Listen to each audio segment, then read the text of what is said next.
Meenakshi College of Nursing, Mangadu, and Arulmigu Meenakshi College of Nursing, Kanjipuram. BSc, MSc, and Post Basic BSc. Apply now. எல்லாமே நல்லா இருக்கும், எல்லாருக்கும் பிடிக்கும். The Chennai Silks தரமான ஆடி பெருமை மிக ஆடி. இப்போது புதிய அறிமுகம் ஆச்சி ஹோட்டல் சாம்பார் மற்றும் ஆச்சி இடிச்ச சாம்பார் 50 கிராம் ரூபாய் 20 மட்டுமே. எங்கள் வீட்டுக்காரர் கீழே விழுந்த உடனே என்னோட வாழ்க்கையே தடமாறி போன மாதிரி ஆயிடுச்சு. ஹார்ட் அட்டாக் வந்துருச்சு. ஆப்ரேஷன் பண்ணால் செத்துருவார் அப்படின்னு சொல்லிட்டாங்க. எங்கள் வீட்டுக்காரை வச்சுட்டு என் முன்னாடியே சொல்லிட்டாங்க. திடீர்னு வேலைக்கு போய்ட்டு வந்த மனுஷனுக்கு டக்குன்னு கை கால் இதெல்லாம் ஸ்ட்ரோக் வந்துருச்சு. பிடிச்ச எல்லாம் இழுப்பு மாதிரி வந்து எல்லாம் கை கால் வாயெல்லாம் கொடிக்கிட்டு போயிடுச்சு. ஒரு நாள் நீங்கள் வந்து உடம்பு சரியில்லை அப்படின்னு சொல்லி ரெஸ்ட் எடுக்கணும் அப்படின்னா நான் படுத்துட்டேன்னா என் பிள்ளைங்க எல்லாம் சாப்பாட்டுக்கு ஏங்க ஆரம்பிச்சிடும். இப்போ போகிற சாப்பாடு கூட என்னால் போட முடியாது. 2 பொண்ணு ஒரு பையன், ஒரு பொண்ணு வந்து என் தம்பி பொண்ணு. அவ்வளோ அழைச்சிட்டு வந்து இங்கே படிக்க வைக்கிறேன். லிஃப்ட் ஒர்க் ஆகும் இல்லையா, அதெல்லாம் அம்மா 14 மணி நடந்தே போனாங்க மேலே. நான் உக்காந்தி கொண்டு போய் கொடுத்துட்டு மறுபடியும் கீழே இறங்கிறதுக்கு ரொம்ப கஷ்டப்பட்டேன். நீங்களாம் நல்லா படிக்கணும்பா, இந்த மாதிரி வேலைக்கெல்லாம் நீங்கள் போயிடாதீங்க, இதெல்லாம் வந்து நமக்கு ஒரு பாடம் அப்படின்னு சொல்லி ரொம்ப அழுதனா அதை அவங்களால மறக்க முடியும். அந்த மனுஷனுக்குள்ளே எவ்வளோ தோணியிருக்கோம், என்னடா ஆரோக்கியமாக இருந்தால் நம்ம பார்த்துட்டு இருக்கலாமே, இப்போ நம்மளால இவங்க கஷ்டப்படுறாங்களேன்ற ஒரு நிறைய உணர்ச்சி நிறைய இருக்கும்ல. நிறைய இருக்குது. அவர் வந்து மோஸ்ட்லி வந்து குழந்தைகளாக இருக்கட்டும், உங்கள் வீட்லையாக இருக்கட்டும், இந்த டெலிவரி யூனிஃபார்மில் தான் பார்த்துருப்பாங்க. ஸோ பரிசு இது உங்கள் மகன் கையால் கொடுக்கணும்.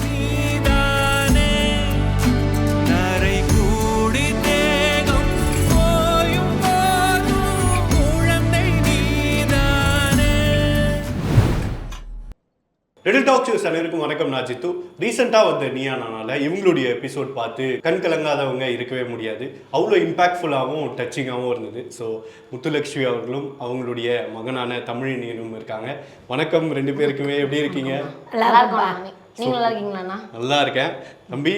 நல்லா கான்ஃபிடென்ட்டாக பேசுகிறீங்க. ஸோ ரொம்ப சந்தோஷமாக இருந்தது. திடீர்னு வந்து அங்கே உங்களை கூப்பிட்டு உட்கார வச்சு நீங்கள் பேசின சில வார்த்தைகள் அம்மாக்காக அதெல்லாம் பார்க்கும்போது நிறைய பேர் இதை பார்க்கும்போது எங்களுக்கு தானாக கண் கலங்குது. நிச்சயமாக நீங்கள் மென்மேலும் மேலே வரணும்னு சொல்லி அவ்வளோ பேர் அன்பு செலுத்துகிறாங்க உங்கள் மேலே. ஸோ எல்லாத்துக்குமே நீங்கள் படுற கஷ்டமாக இருக்கட்டும், அவருடைய அந்த பக்குவமாக இருக்கட்டும், இது எல்லாமே அடைஞ்சிருக்கு. எப்படி இருக்குது இதெல்லாம் பார்க்கும்போது? ரொம்ப சந்தோஷமாக இருக்குது. இருந்தாலும் ஒரு சைடு பயமாகவும் இருக்குது. இதெல்லாம் எங்கே கொண்டு போய் விட போகுதோங்கிற ஒரு பயம் மனசுக்குள்ளேயே இருக்குது.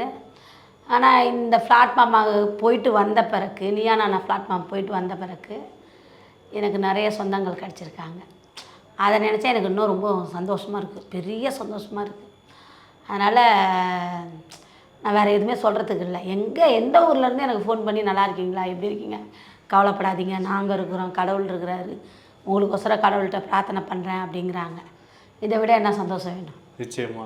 இதுக்கு முன்னாடி இந்த பாசத்துக்கெலாம் எவ்வளோ ஏங்கியிருக்கீங்க? யாராவது நமக்கு கால் பண்ணி நலம் விசாரிக்க மாட்டாங்களா? யாராவது நமக்கு கால் பண்ணி ஏதாவது தேவையா, உதவி தேவையா அப்படின்னு கேட்க மாட்டாங்களா? அந்த மாதிரி ஒரு ஏக்கத்தை பற்றி ஃபஸ்ட்டு கேட்கணும். எனக்கு ஏக்கம் இருந்திருக்கு. நான் ஏக்கப்பட்டப்ப நான் ஃபஸ்ட்டு ஜொமாட்டோ ஓட்டி சைதாப்பேட்டையில் ஒரு மேடை வீட்டுக்கு கொண்டு போய் ஃபுட்டு கொடுக்க போது அந்த மேடத்துக்கு நான் கொண்டு போய் கொடுத்தவொன்னே அவங்க என்னை பார்த்து ஷாக் ஆகிட்டாங்க. ஃபஸ்ட்டு ஜொமாட்டோவில் லேடியா அப்படின்னாங்க. ஆமாங்க மேடம் அப்படின்னேன். பேர் என்ன அப்படின்னாங்க. முத்துலட்சுமி மேடம். எத்தனை பசங்க? நாங்கள் 4 பசங்க மேடம். வீட்டுக்காரர் என்ன பண்ணுறாரு? வீட்டுக்காரர் கை கால் வரலாங்க மேடம், அதை அந்த வேலை செய்கிறேன் மேடம் அப்படியான்னு சொல்லிட்டு அவங்க என்னை பார்த்து கொஞ்சம் வேப்பாக பார்த்துட்டு நீ என் நம்பரை நோட் பண்ணிக்க அப்படின்னாங்க. சரிங்க மேடம்னு சொல்லிட்டு உடனே இல்லை நீங்க வேணால் நான் நம்பர் போடுறேன், நம்பரை சொல்லுன்னு சொல்லிட்டு என் நம்பரை வாங்கி அவங்க சேவ் பண்ணிக்கிட்டேன். இப்போ நீங்கள் கேட்டீங்க பாருங்கள், எனக்கு நான் ஃபோன் பண்ணலன்னா ஏக்கத்துக்குங்க. ஃபஸ்ட்டு எனக்கு அவங்க பேர் கல்யாணந்தி மேம். அவங்க தான் ஃபஸ்ட்டு எனக்கு கால் பண்ணாங்க. இந்த சென்னையில் அவங்க எனக்கு கால் பண்ணி எப்படி இருக்கிறம்மா முத்து, நல்லா இருக்கியா, பசங்க நல்லா இருக்காங்களா அப்படின்னு கேட்டாங்க. அப்புறம் என் கூட வேலைக்கு வரியான்னு கேட்டாங்க. கட்டாயம் மேடம் அப்படின்னேன். என்னம்மா வேலை? நான் வந்து கொடுக்குற ஃப்ரூட்ஸ் எல்லாம் கொண்டு போய் நான் சொல்கிற தவளை கொடுத்துட்டு ஃபோட்டோ எடுத்து அனுப்பணுமா அப்படின்னாங்க. கட்டாயம் மேடம், செய்கிறேங்க மேடம் அப்படின்னா. ஆட்டோ ஓட்ட தெரியுமான்னாங்க. இல்லைங்க மேடம், சொல்லி கொடுத்தா கற்றுக்கலாங்க மேடம்னா. அப்புறம் அவங்க சொல்லி ஒரு 2 மாதம் கழிச்சுட்டு உடனே நான் வந்து ஒரு ஃப்ரீ கிளாஸ் ஆட்டோ கிளாஸில் போய் ஆட்டோ ஓட்டுவேன், கார் ஓட்டுவேன், எல்லாத்தையும் கற்றுக்கிட்டு வந்து அதுக்கப்புறம் அந்த மேடத்தில் சொன்னேன். நான் கமிட்டியில் பேசிவிட்டு நான் சொல்கிறேம்மா அப்படின்னாங்க. அப்பப்போ நான் கஷ்டப்படுற காலத்துலலாம் எனக்கு வந்து ஹெல்ப் பண்ணுவாங்க. சாப்பாடே இல்லாத போதெல்லாம் வந்து மளிகை ஜாமான்லாம் வாங்கி கொடுத்து, அரிசிலாம் வாங்கி கொடுத்து, நான் வந்து சாப்பாடு அம்மா ஹோட்டல் இட்லி தான் வாங்கி தருவேன் பசங்களுக்கு. எங்கள் வீட்டுக்காரர் கீழே விழுந்த உடனே என்னோடய வாழ்க்கையே தடமாறி போன மாதிரி ஆயிடுச்சு. அது ஆன பிறகு அம்மா ஹோட்டலில் 30 ரூபா நான் பிறகு இட்லி வாங்கினேன்னா அன்றைக்கி ஒரு நாள் ஃபுல்லாக ஓட்டிடுவேன். எங்கள் வீட்டுக்காரருக்கு சாம்பார் சாதம், தயிர் சாதம் அதே தான் வாங்கி கொடுப்பேன். அவர் பேஷண்ட்டு, அவருக்கு அதை வாங்கி கொடுப்பேன். அப்படி இருக்கிற காலத்தில் மேடம் வந்து எனக்கு ரொம்ப பெரிய உதவிலாம் பண்ணியிருக்காங்க. ப்ளஸ் என் பொண்ணுக்கு வந்து ஹெல்ப் பண்ணியிருக்கிறாங்க. College fees கட்டியிருக்கிறாங்க. என் பொண்ணு ஓரளவுக்கு இன்றைக்கி படித்து தான் இருக்கிறான்னா மேடம் தான் காரணம்.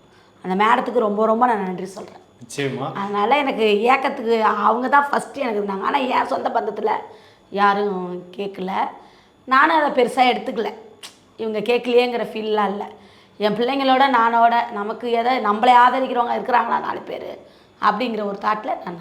உங்கள் கணவருக்கு ஆக்சுவலி என்னம்மா பிரச்சனை, எப்போ இந்த மாதிரி ஆச்சு, நீங்கள் எப்போ வந்து வேலைக்கு போக ஆரம்பிச்சிங்க? ஸோ இந்த மாதிரி நீங்கள் சொன்னீங்க இல்லையா, நடுவில் என் வாழ்க்கையே மாறினது அதுக்கப்புறம் தான் அப்படின்ற மாதிரி. ஸோ அந்த இதை பற்றி கேட்குறேன். 2021 என் வாழ்க்கை அப்படியே தலைகீழாக மாறிடுச்சு.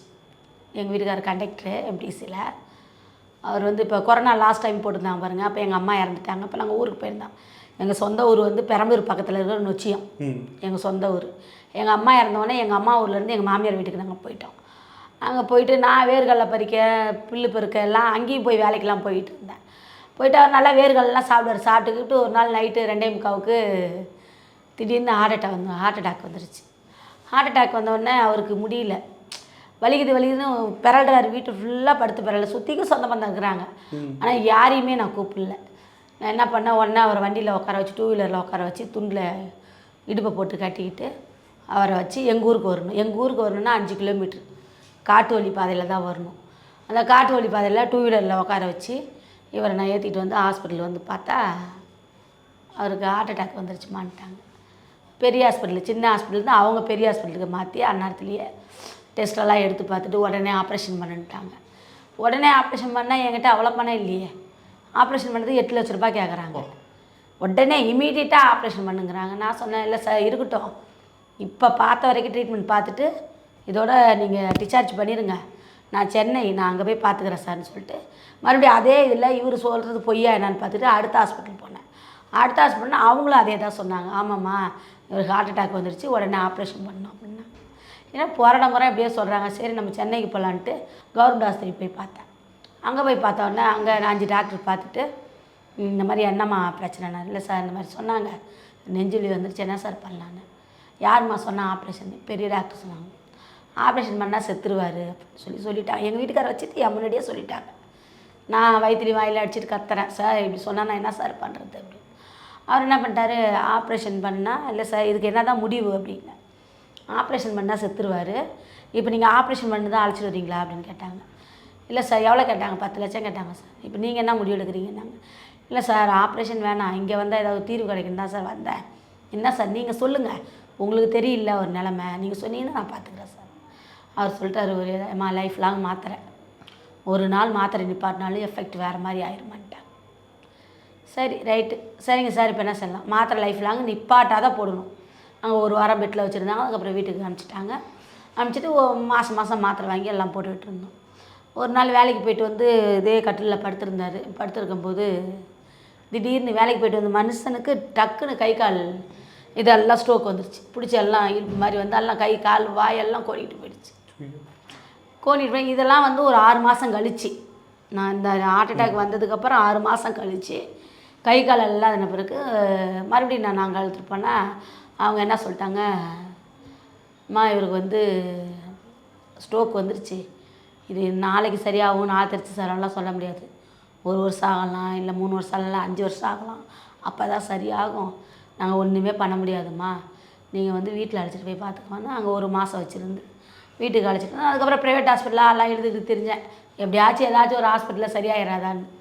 எல்லா ஹாஸ்பிட்டல் பண்ணால் எல்லோரும் அதை தான் சொல்லிட்டாங்க. இது வந்து அவ்வளோ சீக்கிரம் சரியாகக்கூடிய இது இல்லை, அதுவாக தானாக அவர் எந்தளவுக்கு சப்போர்ட் போடுறாரோ நீங்கள் எந்தளவுக்கு பார்த்துக்கிங்க அப்போ தான் சரியாகும்ட்டாங்க. அப்புறம் அழைச்சிட்டு வந்து போட்டுட்டு 6 மாதம் கூடயே இருக்கிற மாதிரி 3 மாதம் பார்த்தேன். 3 ஆறாச்சு, 6 மாதம் கூடயே இருந்து அவருக்கு பாத்ரூம் போகிறதுலேருந்து குளிக்க வைக்கிறதுலேருந்து பல்லு தேய்க்கிறது சாப்பிட்றது எல்லாமே நானே. எல்லாத்தையும் நானே பார்த்துட்டு இருக்கும்போது ஒரு கட்டத்தில் இருக்கிற கையில் இருக்க இருப்பெல்லாம் போயிடுச்சு. அதுக்கப்புறம் ப்ரைவேட் ஹாஸ்பிட்டல் அது இதெல்லாம் மாற்றி எல்லாத்தையும் செலவு பண்ணிட்டேன். சாப்பாட்டுக்கு ரொம்ப கஷ்டம். இருக்கிற நகை நட்டியும் வச்சு மாதத்துக்கு ஒரு மாதம் பெரட்டி போட்டு அப்படி நல்ல சாப்பாடெலாம் என்னால் போட முடியல. அம்மா ஹோட்டல் இட்லி வாங்கி தான் எல்லாருமே நான் வேலைக்கு போகிற வரைக்கும் வேலைக்கு போய் கூட அந்த இட்லி தான் வாங்கி எல்லாத்துக்கும் கொடுத்துட்டு இருந்தேன். இந்த இட்லியை வாங்கி தான் எல்லாத்தையும் கொடுத்து குடும்பத்தை அப்படியே ரன் பண்ணிகிட்டு இருந்தேன். அப்புறம் வீட்டு வேலைக்கு போய் கேட்கலான்ட்டு போனேன். அது ஒன்றும் செட் ஆகலன்ட்டாங்க. அப்புறம் ஒரு 3 ஆஃபீஸுக்கு போனேன். இப்போ ஆஃபீஸில் இருக்கிறதுக்கு அது வேலைக்கு ஆகலன்ட்டாங்க. ஆனால் போயிட்டு வந்து அழுவேன்.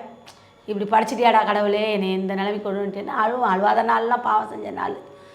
ரொம்ப அழுவேன் ஃபீல் பண்ணி. பசங்கள்லாம் பார்த்துட்டேம்மா அழுவாதம்மா, இதுவும் மாறுமா, தட்டி விடுமா, பார்த்துக்கலாமா அப்படின்னு சொல்லுவாங்க. அப்படி இருந்தால் கூட அந்த நேரத்துக்கு எனக்கு சரி நம்ம என்ன பண்ணுறதுன்னு சொல்லி ஒரு நாள் ரொம்ப ஓவராக அழ ஆரம்பிச்சிட்டேன். நம்ம பையன் ஸ்கூல் போயிட்டு வந்து வாங்க வா, நீ அழுவாத, நான் சொல்கிற வேலையை நீ செய்யுமா அப்படின்னு சொல்லிட்டு பையன்லாம் கேட்டு வந்து ஸ்விக்கி ஜொமேட்டோ ஓட்டுறவங்ககிட்ட கேட்டு இதில் எப்படி ஆப் டவுன்லோட் பண்ணுறது எல்லாம் கேட்டுட்டு பையன் தான் எல்லாம் பண்ணான். டவுன்லோடு என்னோட அனைத்து இது எல்லாத்தையும் கொடுத்து எனக்கு டிஷர்ட் கொண்டு எல்லாமே வாங்கிட்டான். வாங்கி எல்லாத்தையும் உடனே வேலைக்கு போகணுமான்ட்டான். சாயந்தரமே வாமா போகலாம் அப்படின்ட்டான்.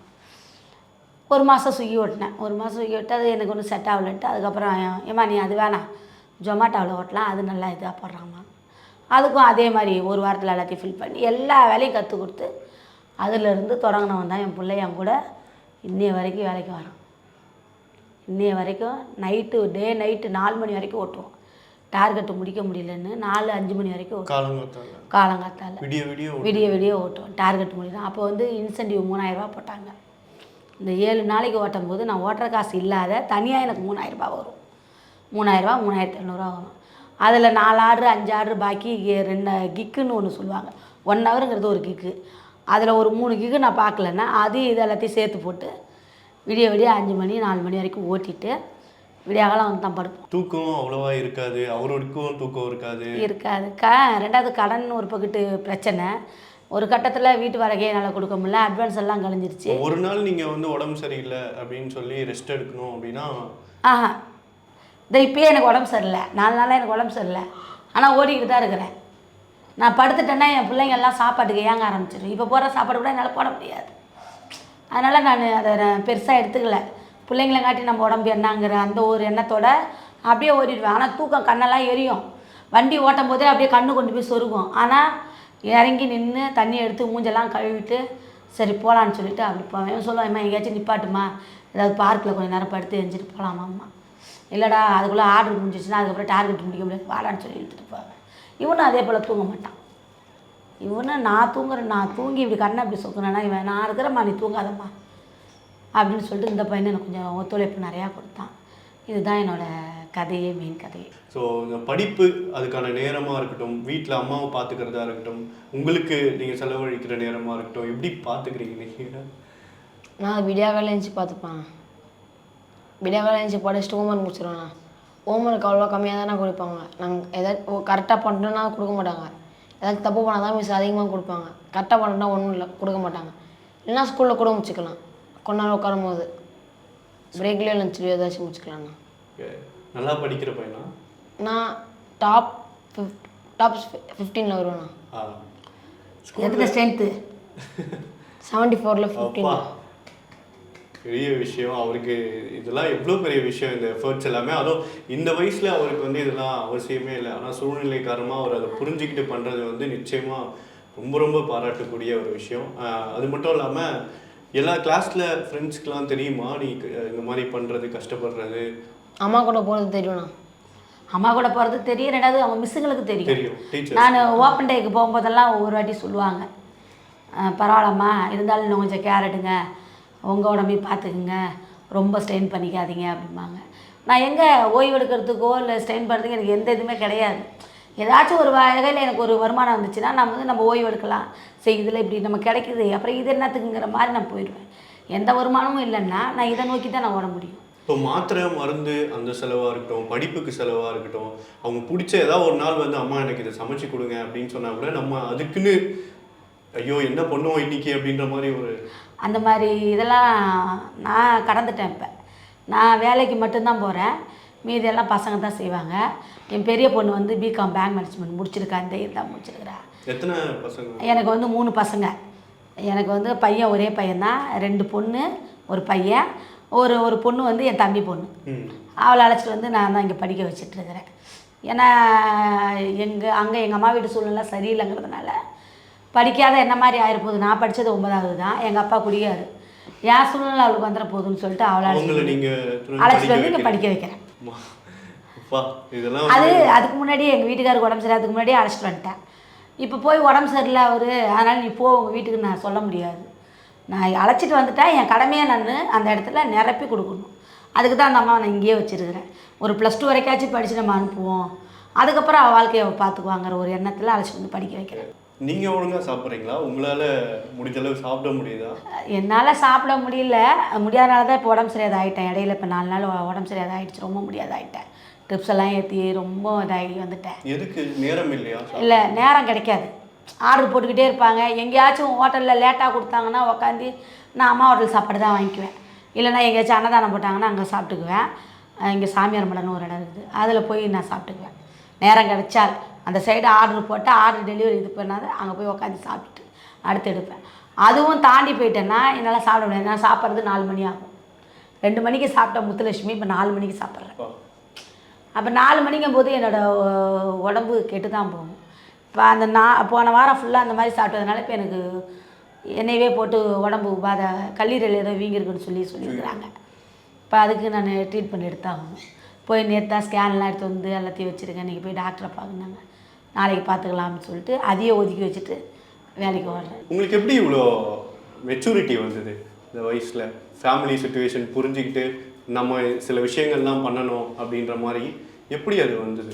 நான் அம்மா எங்கேயாச்சும் வேலைக்கு போனால் நமக்கே தெரியும் நான் இதோட இது பெட்டருன்னு. அது மாதிரி எனக்கே தெரிஞ்சிச்சுண்ணா. அம்மா இங்கே வேலைக்கு போகிறது இதில் போனால் கொஞ்சம் இது நம்ம அம்மா உடம்பு முடியலாம் கூட லீவ் போட்டுக்கலாம், கேட்க மாட்டாங்க. ஆனால் ஏதாச்சும் ஒரு வீட்டு வேலைக்கு போனால் அங்கே கேட்பாங்களே, சேலரி பிடிச்சிப்பாங்களே, மைனஸ் பண்ணிப்பாங்களே. அப்போ அம்மாவோட இது ஏதாச்சும் ஒரு கடனோ ஏதாச்சும் கொடுக்கணுன்னா அது வந்து பாதி காசு போயிடும். ஆனால் அதில் அப்படி இல்லை. 7 நாளில் ஏதாச்சும் ஒரு நாள் லீவ் போட்டால் 6 நாள் ஓட்டுறோம். 6 நாள் ஓட்டுற காசு நமக்கு வரும்.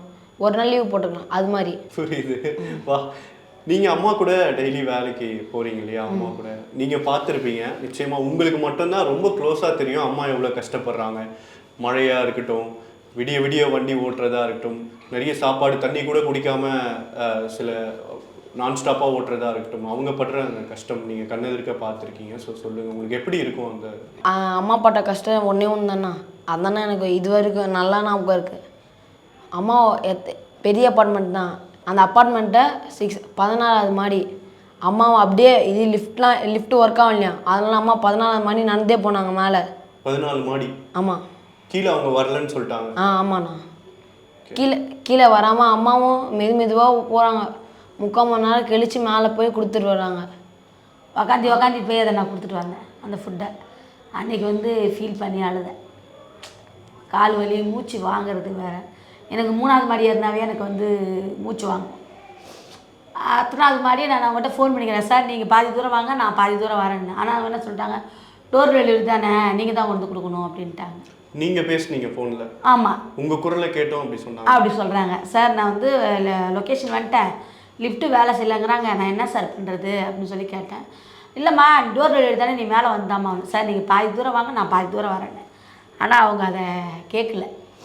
அதெல்லாம் கிடையாதும்மா, டோர் டெலிவரி தான் நான் சேர்த்தெல்லாம் இது பண்ணியிருக்கேன், நீங்கள் தான் வந்தோம். என்னடா பண்ணுறதுன்னு என் பையன் கூட இருந்தாலும் அந்த நேரத்துக்கு அவன் ஓடி போய் கொடுத்துட்டு வந்துருப்பான். எத்தனை மணி நேரத்தில் இது பார்க்காத. நான் உக்காந்தி கொண்டு போய் கொடுத்துட்டு மறுபடியும் கீழே இறங்கிறதுக்கு ரொம்ப கஷ்டப்பட்டேன். அன்றைக்கி நினச்சேன் 2 மாடி ஏறவே அப்படியாவது இந்த வயசில். அப்படி அன்றைக்கி நினச்சேன். அப்போ வந்து பசங்கிட்ட சொன்னேன், நீங்களாம் நல்லா படிக்கணும்பா, இந்த மாதிரி வேலைக்கெலாம் நீங்கள் போயிடாதீங்க, இதெல்லாம் வந்து நமக்கு ஒரு பாடம் அப்படின்னு சொல்லி ரொம்ப அழுதனா. அதை அவங்களால மறக்க முடியல. இது எந்த இதுலேயும் நான் சொல்லலை, இப்போ தான் இங்கே சொல்லியிருக்கிறேன். நிச்சயமாக உங்கள் மனசுக்கு நீங்கள் போடுற இந்த உழைப்புக்கு பெரிய பலன் காத்திருக்கு. ஏன்னா அவர் நீயா நானா ஷோவில் சொன்ன மாதிரி இவராக இருக்கட்டும், உங்கள் குடும்பத்தில் நீங்கள் படிக்க வைக்கிற எல்லாருமே வந்து ஒரு பெரிய இடத்துக்கு போகணுன்றது தான் எங்களுடைய ஆசை. உங்களுடைய இதை பார்த்துட்டு சோஷியல் மீடியாவில் நீங்கள் பார்க்குறீங்களா இல்லையான்னு தெரியல, அவ்வளோ பேர் கண் கலங்கி அவ்வளோ விஷயங்கள். இல்லை, அவங்களாம் எனக்கு ஃபோன் பண்ணி விசாரிச்சுக்கிறாங்க. நிறைய பேர் வந்து நீலகிரி, ஈரோடு, கோயம்புத்தூர். ஒரு பையன் ஃபோன் பண்ணி, அக்கா நல்லா இருக்கீங்களா, கவலைப்படாதீங்க, மச்சான் எப்படி இருக்கிறாரு, மச்சான் பேர் என்ன அப்படின்னு கேட்கும்போது எனக்கு அவ்வளோ ஒரு பெரிய சந்தோஷம். எனக்கு இதெல்லாம் வந்து நீயா நானா பிளாட்ஃபார்ம் கொடுத்த ஒரு பெரிய கிஃப்ட்டுன்னு கூட சொல்லலாம். இவ்வளோ சொந்த பந்தங்கள் எனக்கு கிடச்சிருக்குது. என்ன என் மேலே அக்கறை காட்டுறாங்க. உடம்பை கெடுத்துக்காதீங்க, ரொம்ப ஸ்ட்ரெயின் பண்ணாதீங்க, ரொம்ப அழுகாதீங்க. நீங்கள் படுற இந்த கஷ்டம், இந்த ஃபீலிங் அதெல்லாம் சொல்லியிருந்தீங்க. பட் அவருக்குள்ள, அந்த மனுஷனுக்குள்ள எவ்வளோ தோணியிருக்கும், என்னடா ஆரோக்கியமாக இருந்தால் நம்ம பார்த்துட்டு இருக்கலாமே, இப்போ நம்மளால இவங்க கஷ்டப்படுறாங்களேன்ற ஒரு நிறைய உணர்ச்சி நிறைய இருக்கும்ல. நிறைய இருக்குது, நிறைய இருக்குது. அவர் வந்து எப்படி சொல்கிறது, 24 வருஷம் நீ வெளியில் விட்டார் தான் வச்சுருந்தார். புதுசமுன்னாடி சண்டை போட்டுக்கிறது, அடிச்சுக்கிறது, அது ரெண்டாவது விஷயம். அது அப்படியே இருக்கட்டும். ஆனால் ஒரு ஒய்ஃபை, ஒரு பொம்பளையே கல்யாணம் பண்ணிட்டு வந்திருக்குறோம். இவன் வீட்டை விட்டு வெளில போகக்கூடாது, கொடுக்குற காசில் குடும்பம் நடத்தணும், பிள்ளைங்கள பார்த்துக்கணும். இதுதான் அவரோட எண்ணம். அதை தான் எனக்கு நடைமுறையாகவும் எனக்கு செஞ்சு கொடுத்தாரு. செஞ்சு கொடுத்து எங்கேயுமே அனுப்ப மாட்டார். சம்பாரித்து என் கையில் கொடுப்பாரு. கொடுத்துட்டு 100 ரூபாய் எனக்கு காசு கொடுப்பாரு. அப்படி இருந்தால் மனுஷன் இப்போ இப்படி ஆயிட்டேன்னு சொல்லிட்டு, இதெல்லாம் என்னால் தானே நீ இவ்வளோ தூரம் கஷ்டப்படுற, கால் வீங்கிக்கும், வண்டி கால் தொங்க போட்டே போகிறதுனால கால் வீங்கிக்கும், நைட்டு நான் தூங்குறதுக்கு 2 மணி ஆயிரும். நான் இப்போ வேலைக்கு போனேன்னா, நான் வேலைக்கு போயிட்டு நான் வந்தேன்னா நைட்டு 2 மணி ஆகும், தூக்கம் வராது. இந்த கால் வலி, இந்த கால்லாம் வந்து அப்படியே குத்தும், சிவிச்சுன்னு இதுங்கும். அதெல்லாம் வந்து இப்போ உடனே பசங்களை கூப்பிட்டு ஏதாவது தைலம் தடவை இல்லைன்னா சுட தண்ணி வச்சு இது பண்ணு அப்படின்னா அந்த நேரத்தில் பசங்க சுட தண்ணி வச்சு இது பண்ணு. அப்போ அவர் ஃபீல் பண்ணுவார், இதெல்லாம் என்னால் தான், இது நான் என் உடம்ப நல்லா பார்த்துருந்தேன்னா இப்போ வந்து இந்த சூழ்நிலை மாறி இருக்காது, பிள்ளைங்களும் இவ்வளோ தூரம் ஆயிருக்காது. ஏன்னா பிள்ளைங்க ஆசைப்பட்டது கூட என்னால் வாங்கி தர முடியல. உடல் வலிமையோட மன வலிமையோடைய சக்தி ரொம்ப அதிகம். நிச்சயமா அது நீங்கள் சொல்கிற மாதிரி அது உங்களுடைய வாழ்க்கையை மாற்றோன்ற ஒரு நம்பிக்கை எங்களுக்கு இருக்குது. ஸோ இந்த இடத்துல ஒரு சின்ன கிஃப்ட் உங்களுக்கு கொடுக்கணும்னு சொல்லி ஃபர்ஸ்ட்டு பாதுஷா பார்த்தாலே உங்க ஞாபகம் தான். அக்கா நீ கவலைப்படாதக்கா, பாதுஷா வாங்கி தரேன். எவ்வளோ பேர் சொல்கிறாங்க அந்த மாதிரி? இல்லை, நிறைய பேர் சொல்கிறாங்க. எங்கள் ஃபுட் டெலிவரியிலே செய்கிறாங்க. அக்கா உன் வீடியோ பார்த்தக்கா, சூப்பராக இருக்குக்கா, பாதுஷா தானேக்கா, மறந்துடாத உனக்கு நான் வாங்கி தரேன்க்கா, உனக்கு அதானக்கா பிடிக்கும் அப்படிங்கிறாங்க. அதனால் எனக்கு இந்த பாதுஷா வந்து ஒரு பிராண்ட் அம்பாசிடர் ஆயிட்டீங்க பாதுஷாக்கு. அம்மாக்கு பிறை ஏதும் இல்லா முழுமை நீதானே. அப்போ நீங்கள் சாப்பிட்றோம். நன்றி. இது மட்டும் இல்லை, மோஸ்ட்லி வந்து குழந்தைகளாக இருக்கட்டும், உங்கள் வீட்லேயா இருக்கட்டும், எல்லாருமே உங்களை வந்து இந்த டெலிவரி யூனிஃபார்மில் தான் பார்த்துருப்பாங்க. ஸோ அதுக்காக எங்களால் முடிஞ்ச ஒரு பரிசு இது உங்கள் மகன் கையால் கொடுக்கணும்னு சொல்லி.